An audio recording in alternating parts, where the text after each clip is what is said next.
I'm Diana Steele, and I'm here at Fresh Street Market in West Vancouver to tell you about the next set of nutrition challenges. So we're on to week 3 of your 30-day nutrition challenge. And so this next step, so number 16, is to eat mindfully. And so that means really paying attention to what you're eating, tasting your food, pausing between mouthfuls, chewing your food well, and really getting the most out of your meal, really enjoying it. So be mindful.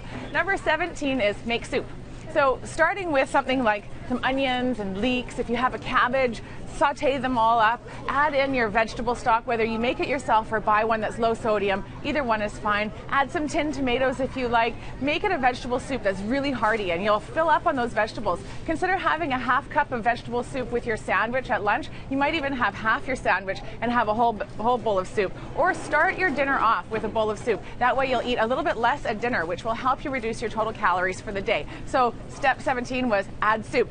Number 18 is to add herbs and spices to your meal. So this is where you're going to try and reduce your sodium intake. So getting rid of some of the really salty additives that you've got in your food, reducing some of the fat that you might be adding to your food, and adding in fresh herbs. So things like cilantro and parsley. You can make a tabbouleh salad with some squeezed lemon as the dressing rather than having a lot of oil. You can also use some Indian spices on side dishes, so that could add a lot of really great flavor without adding a lot of sodium. So that would be your next step. The next one is to add omega-3s, and so there are lots of ways to do this. This is day 19.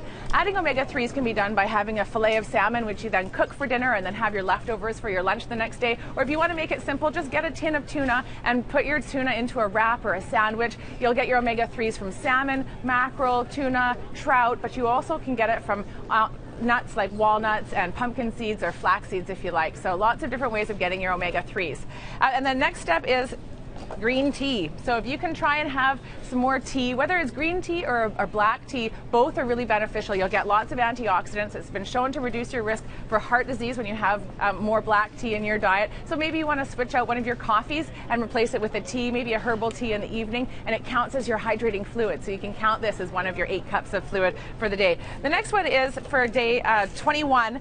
You're going to look at trying to set up sort of an emergency supply of food. So the days when you don't have leftovers for your lunch, you want to make sure that you do have some other foods to go for. So whether it's a dehydrated soup that you just add in hot water, they tend to be a little bit higher in sodium, but you know what? It's better than going out to a restaurant and spending lots of money and getting too much fat. Or maybe keep some Wassa crackers on hand, and then you could also put some peanut butter on your Wassa crackers, so you can keep those in a cupboard at the office.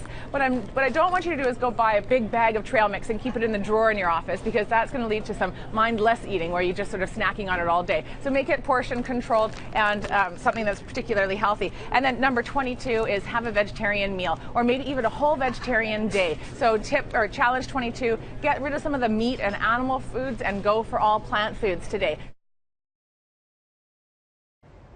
Thanks, Diana. If you want to know more or have other nutrition questions, you can contact Diana at 604-739-3290 or check out her website, eatingforenergy.com. You can also follow Diana on Twitter.